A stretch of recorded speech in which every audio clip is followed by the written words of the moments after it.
ผู้ปีคนเสียงหินหวานให้น้องชาวร้อนตาตานคนเอ้ยใครนะที่ชาวร้อนตานจะเบาสังเสียวันคนอ้าย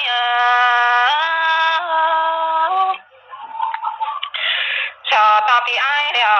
ญาติเดียวไปพังเสียน้องเห็นอ้ายใครนะ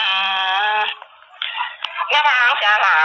วันน้องทั้งเมื่อนางเขาจำชื่อในเนื้อละยิ่งแค่นี้น้องมึงก็ได้ปงหลาได้ขั้นปันดังแหล่อาบน้ำทาดอลืมไตเท่านี้ยิ่งนี่นาแค่นี้ยิ่งจังป่านดอมไปเราได้ปีตังเจอถอยไรอ้ายฉันท่านหลาน้องเอ้ยทองเขาก็ชูทันเถ่าแค่นี้จังได้ป้องทองกันแต่ไรถ้ามาทองเขายังได้ป้องกันทั้งอยู่โลกวังมั่งไผนาเอ้ยใครนาน้องยังได้ป้องหลาได้กันนั่งกวังมั่งน้ำบาได้ได้คำไปมืออ้ายนาอ้าย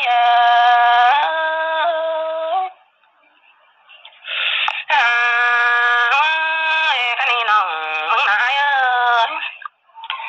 ที่โตเราความเบาแกงเช้าเมื่อเฮาจำเจ้าก่อนใครนะท่านพาดวงเจอมาอ้ายเสียงยิ่งนายเจอน้องมึงเจ็บเสียบใส่เด็กน้อยปีหลานั่งได้ดำได้รู้แต่ได้ยังได้พายแขนคำมือเพื่ออ่อนแต่ได้เอ้ยอ้ายกูนายังได้อ่อนเอาน้องดวนต่อความผ่านกันได้หายท่านพายังได้อ่อนเอาน้องเขาปกแป่งเป้าอ้ายนะจังดีเจอจนไม่แห้งเห่าแต่รอยิ่งจังเห่าอันแม่งยังเคยไม่เจอแต่ร้าย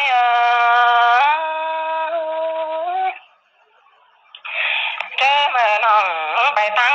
ปีไอ้น้องเจ้าตอนแต่นายเอ้ยไอ้กูนาท่านพาช่วงแกงเสือเท่ายิ่งแต่ปีหลายังได้ซักเสียไกลแต่รอทวงเสียงหน้าน้อไอ้เอ้ยกวางเจ้ายิ่งก่องำไปตัวควันแสนห้อยกายทอไอ้ยิ่งนี่นาช่องเฮาตั้งต่อจิตตามเท่านั้นล่ะน้องเอ้ยพยาบาลเธอมังอันเสียนายเอ้ยตั้งต่อจิ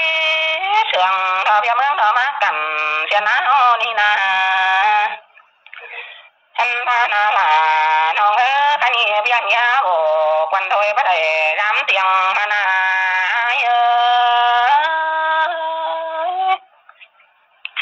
มานั่นอ้ายกูจังให้ไปเดินดิ่งแห่เมืองเอาผ่านแต่ร้ายเอ้ยปีจังตานจังน้องจูขอความเชื่องแต่ร้ายท่านพาสองเฮาเชื่องกันเปียยังไหลสังความนอถอยนายเอ้ยยังบ่คอยอยู่เบาเห็นได้อ้ายกูมานาจังไปเช้าตาเห็นได้น้อก็อยู่ลาตาปีลาลาดิ่งมาทองเห็นนายน้องนายยังบ่10 ปีตา10 ปีมองนั้นแต่ร้ายปันปีตาปันปีตำแต่นา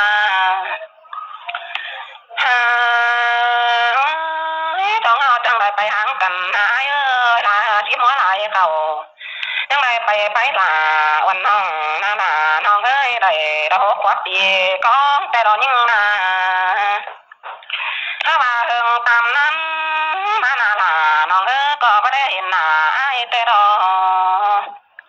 ไม่บัดก้อมเดียวก็ลายิ่งเดียวดอกมาก้มขินนะจะมาหล่อลาน้องเอ้ยยิ่งนี่นาโนบ่มาเปียวเอ้ยปอลาลามาก้มขินเป็นเสียนาอ้ายมาฟังความอ้ายเดี๋ยวนายเอ้ยคงอ้ายถ้าต่อปอมปูหินมานามาฟังความเอ็มนะคงเอ็มต่อฟ้องวังเบยเอ้ยนอลาน้องเอ้ย น้องจังได๋เก่าตามจ้องบ่คนอื่นเสียแต่นอล่ะน้องไทยจัง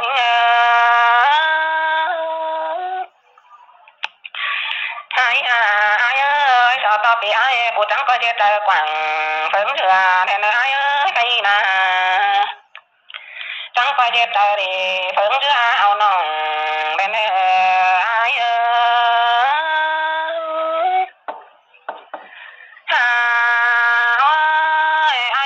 เมื่อชื่อทองเฮานาล่ะ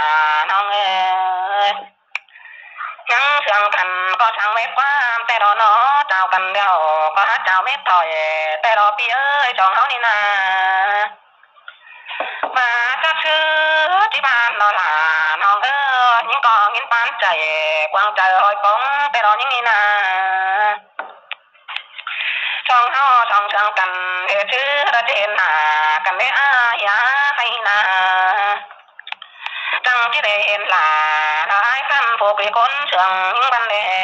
ไทยจัง